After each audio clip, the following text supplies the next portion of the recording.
So there are important things to know when using the autoclave. The most important thing is that just because something goes into the autoclave doesn't mean that it's sterile. We have to do our part by making sure the instruments go in there properly, that they're packed properly, that they're in there for the correct amount of time. If we don't do those things, then just because it's gone into the autoclave doesn't mean that it's sterile. We haven't done our part. So the most important thing when starting this out is that all of the instruments are going to go from the sink to the towel, and we're going to have another towel where we're drying those instruments off. We need those instruments to be dry as possible because this autoclave is a steam autoclave. So steam cannot penetrate something that is already wet. So if there's droplets on the instruments, it's going to impede that steam from getting to the instrument and sterilizing those parts of the instrument. So we really want to make sure that we're taking our time and that we're drying each part of that instrument before we put it into the pouch. Then when we are putting instruments into the pouch, it's important that we put the instruments with the working end down. So the tip of your forceps will be on this end and the bottom will be on the folded end. So the reason is that if it were to fall to the tip of the pouch, this paper here would block you from being able to see what the end of that forceps looks like or the working end of that instrument. So working end always goes down. So once things are dried and you're packing them, when you put them into the pouch, you always want to make sure that you fold them along the pre-creased line. You don't want to over fold and be wrapping it like this because that's also not the proper way. So we can't guarantee that things are going to be sterile. These pouches are a special material. So the outside here, right now when you're looking at it, it's like paper, but once it goes into the autoclave, it kind of becomes porous. So these pores are going to open up and allow the steam to get in and sterilize the instrument. And then when they dry, those pores close back up and then you can't penetrate this paper. So the things in the pouch remain sterile.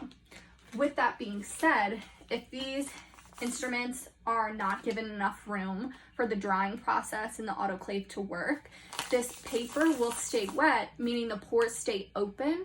So if you take it out and you touch it, inside of that pouch, the instrument is no longer sterile because those pores were open. So whenever you're sterilizing things like the Zimmer kits, you really want to remove that top tray, and I'll show you once I open this door. You really want to remove that top tray because if things are sandwiched between those two trays, then they're not having enough breathing room for that paper to dry.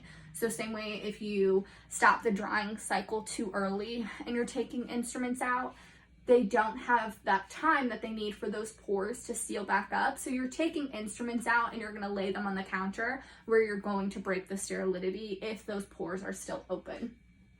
So the other important thing is that these pouches have indicators on them. So if you're looking, it's like a light pink color. So that means that this pouch has not gone through the autoclave. Even if this indicator has changed, it does not mean the instrument is sterile if we do not do our part. So it is important that we are always doing our steps properly because this doesn't mean anything if we didn't do what we're supposed to. We could still be exposing a patient. So once those go through the autoclave, that indicator will change to a brown color. Not all pouches have the same coloring system.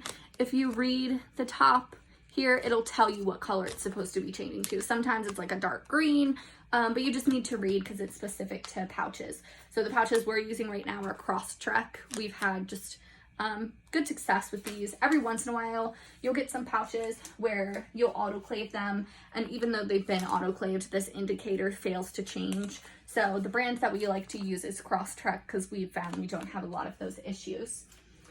So once the instrument comes out, you want to check that your indicator has changed when you're pulling the instruments out, when you're stamping them with the date, when you're putting them away, you're checking the indicator again. When you're setting up the room, you're checking the indicator again. And then before you open the pouch, you're checking the indicator again. This ensures that we should never have an instrument that is in the room and not sterile. If we check it so many times, then, you know, someone is bound to catch a mistake. So when we are packing these instruments, we have to remember that they are laying on this towel. So a lot of the times you have a big pouch, you're laying it on here, you're putting your instruments in. So this pouch has touched this dirty towel. So we'll fold it, we're gonna put this into our basket, and then it's going to sit in our basket until we're ready to autoclave the instruments. So we have to remember that if we've been walking around the office, we've been doing other things, and now we come back and the autoclave is empty and we want to take the instruments out of the basket and put them into the autoclave, we never touch these pouches from the basket with our bare hands, because we would never touch this towel with our bare hands. So in turn, we would also never touch these pouches with our bare hands, because these pouches have touched this towel. So now the germs from this towel have gone to the pouch.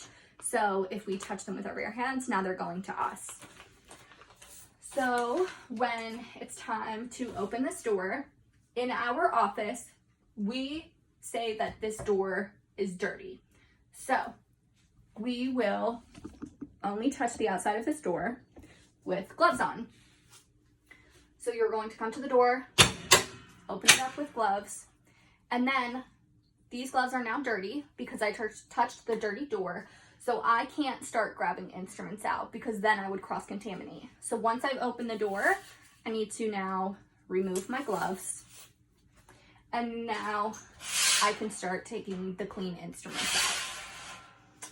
So with another step of making sure that we're doing our part. The other thing with this autoclave is that it needs to be packed properly.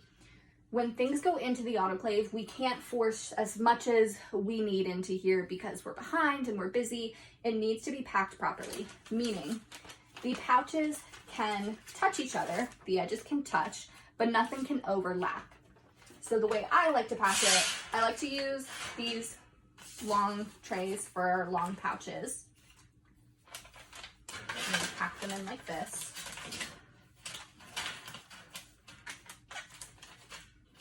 When they have instruments in, it's a lot easier. But, let's say, grab another one, we put it like this. So you can fit 4 of the long pouches on one of these trays because you can see they're touching each other, but they're not overlapping. So I like to pack those there. And then I'll usually take these big pouches and I'll put them on the top here. And then once they're packed, you usually have about this much room.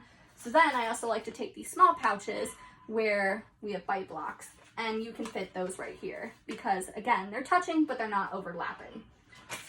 The most important thing is that we don't take, let's say, a pouch like this and put that in there, and then be taking instruments and stacking them over top.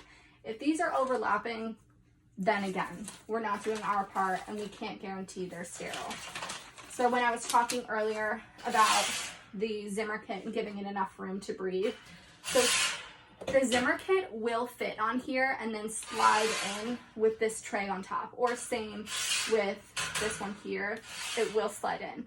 But it's compact so tightly with this tray on top that it doesn't have the room for that top of that tray to air dry. So you'll get a lot of water built up in there. So whenever you're autoclaving Zimmer trays, you always want to take the tray out that's above it. So now it can set here and it has plenty of space for the Zimmer tray to dry. So you can also take this tray out if you needed to do 2 Zimmer trays. And you can slide it into here. It will fit here. And then you can fit 2. but you can never have all 4 of those trays or 3 trays in like this while you're doing the Zimmer tray, or the Zimmer kit, I'm sorry. So once we have our instruments in and they're ready to go, we want to make sure we're putting this setting on the right setting, or otherwise, again, it's not going to work. So we have unwrapped, pouches, packs, and hand pieces. What we use are pouches, so we would put it on the pouch setting, and then you would hit start. Before you do that, the door has to be closed, but we're going to be checking our water fill line. So there's a green area here, and then it goes to this red spot here. So the water needs to be in the green fill area. You'll fill it from right here. If it's not in that green area and you're running your autoclave, it's going to run out of water, which is kind of like